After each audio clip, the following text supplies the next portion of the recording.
Mga kabiday, sa magandang oras sa lahat at welcome po sa aking channel. Magre-react lang po tayo dito ho sa naging pahayag po ni Vice President Sara Duterte, mga kabida, patungkol po doon sa pulburon issue po sa Amerika, kung saan po ay na-involve yung pangalan po ni First Lady Lisa Marcos na nandoon daw sa loob ng isang kwarto kung saan nakitang patay yung isang executive, mga kabida, na sinasabi hong no-overdose di umano ng isang substance. Okay? Base doon ho sa blotter, police blotter po, police report na sinabi ho ni Vice President Sara Duterte sa Amerika. Okay? Pakinggan muna natin, mga kabida, ito hong naging pahayag po ni Vice President Sara Duterte.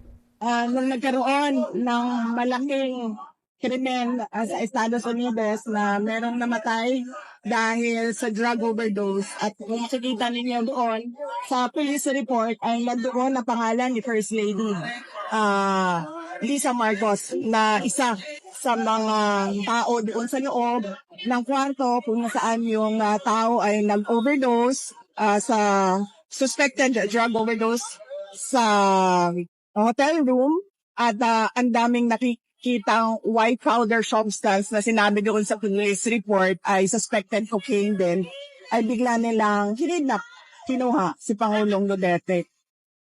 Ayun po, sinabi po niya, mga kabida, na meron daw police report na nagsasabing meron daw nakitang substance doon po sa loob ng kwarto kung saan po ay andun yung namatay na isang executive, at nandun din yung pangalan po, mga kabida, ni First Lady Lisa sa police report.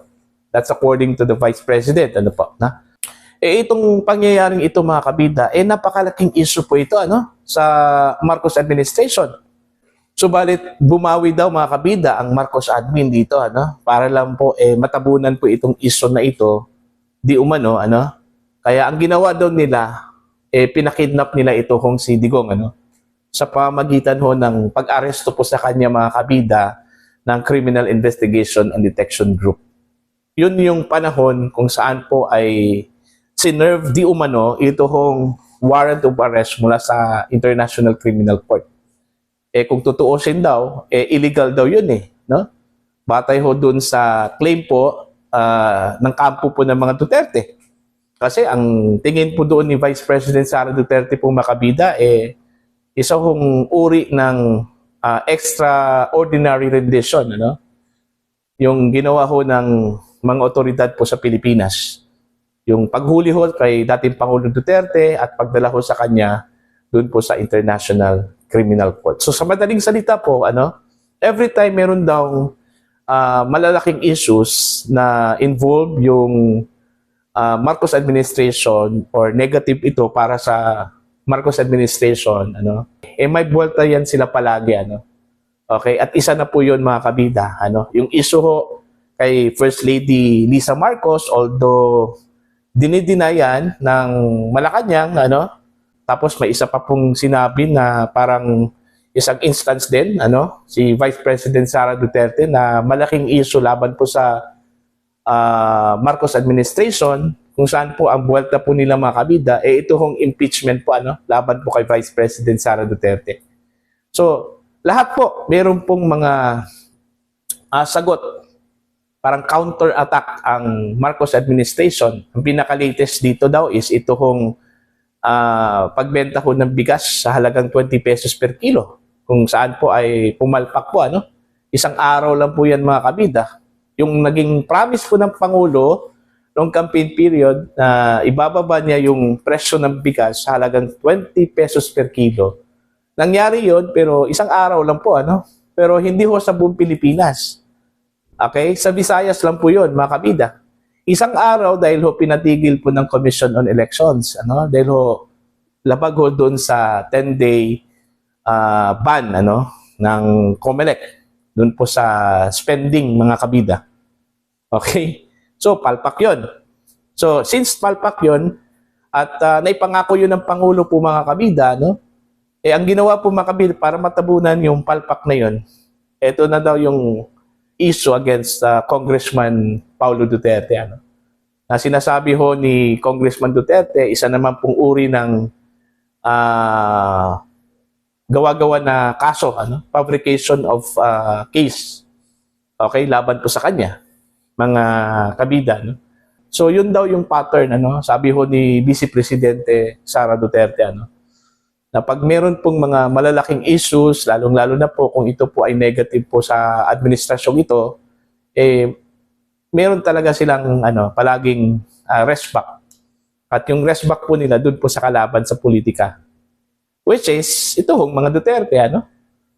Okay? Para lang po matabunan. Okay? Hindi ho maging kumbaga pulutan ng taong bayan, mga kabida. Alam naman po talaga ng mga Pilipino, hindi ho sekreto po sa kanila yung mga pinagagawa daw ng mga opisyal ho ng Marcos administration, mga kabida. No? So, in fact, ito po ay lumabas doon po sa survey po ng Pulse Asia. No? Kahit na po pilit itinago ng Marcos administration, kahit na po pilit po nilang pinagtakpan, pero lumabas talaga yan. Okay? Alam ng taong bayan yun Mismo yung taong bayan ang medyo na yan, aware na po yan. Kaya yung resulta po ng Pulse Asia survey po mga kabida, bagsak ito hong trust at saka performance ratings po ng Pangulo. At tumaas ito hong trust at saka performance ratings ni Vice President Sara Duterte. So patunay po yan na aware po ang taong bayan, aware po ang Pilipino sa mga ginagawa ho ng kasalukuyang administrasyon. Kung sino yung nagtatrabaho at kung sino yung hindi. Okay? Tapos, dahil ho sa napakababa yung trust at saka performance ratings, yun, may bigla hong lumabas na survey na nagsasabi ho na majority of the Filipino people sang-ayon dun ho sa ginagawa ho ng gobyernong ito. So, anong ibig sabihin doon, mga kabida? Biglang lumabas ang survey na yon. Okay, sabi po nila, hindi ho kinumission ang survey na yon. Pero alam naman po natin kung ano yung totoo, di ba? Ito ngang mga promises po ng Pangulo, hindi ho natutupad. Okay? Yung sinabi po nilang 20 pesos per kilo na bugas, yung sinabi po nilang 20 pesos per kilo na bigas, promise fulfilled daw yun. Okay, isang araw, fulfilled na kaagad yung promise. Tapos okay lang sana kung buong Pilipinas, Hindi. Sa Visayas lang po Hindi ho na-fulfill ang promise dun sa Mindanao at saka sa Luzon. So paano ho magiging promise fulfilled yun? Isang araw lang po yan, Tapos isang lugar lang po.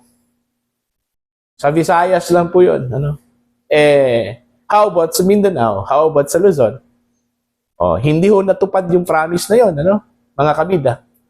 Tapos ito pa pong sinabi po ng Pangulo na hindi ho matatapos ang kanya home termino, mga kabida, magkakaroon na po ng subway ang Pilipinas.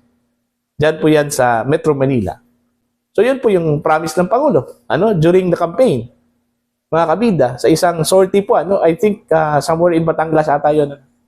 So yun, bigla hong naglabas ng statement mga kabida, ito hong Department of Transportation, mismo yung kanya hong secretary, at alter ego po mga kabida, si Vince Dizon, ano pong sabi po niya? Malabo hong matapos ang subway bago ho bumaba si Pangulong Ferdinand Bongbong Marcos. Kasi ho, ang kanila hong estimate dyan, initial operation is by 2032 pa po yan. Okay? So, paano ho magkaroon po ng subway operational? Although, meron pong construction, given po yan, walang debate dyan, Merong ginawa ho ang gobyerno, ang Marcos admin, nag-construct po sila ng subway, although ito ay inumpisahan po mga kabida nung time pa ni Digong, nung 2019, Tapos, tinuloy po ng Marcos administration in 2023. Dahil meron pong lull, okay, from 20 to 21 because of the pandemic, So ibibigay po natin yung credit, ano? Dahil ho, tinuloy po ng Marcos administration po mga kabidan. Okay? So lal po 'yon ng 2 years. Tapos by 2023 inumpisan ulit, ano? Okay? Pero malabo hong matatapos 'yan by 2028. Okay? Opposite dun sa naging promise po ng Pangulo mga kabida na by 2028 magkakaroon na po tayo ng subway. So, ang resulta mapapahiya ho dito ang Pangulo, ano? Okay? Kasi mismo yung kanya hong kalihim yung alter ego po niya, no? Ang nagsabi na malabo nga Ang sabi niya na doon, ayaw ho niyang magsabi at mangako na sa tingin po niya, mapapako lang po. Okay? So, dapat mag-usap yung dalawa.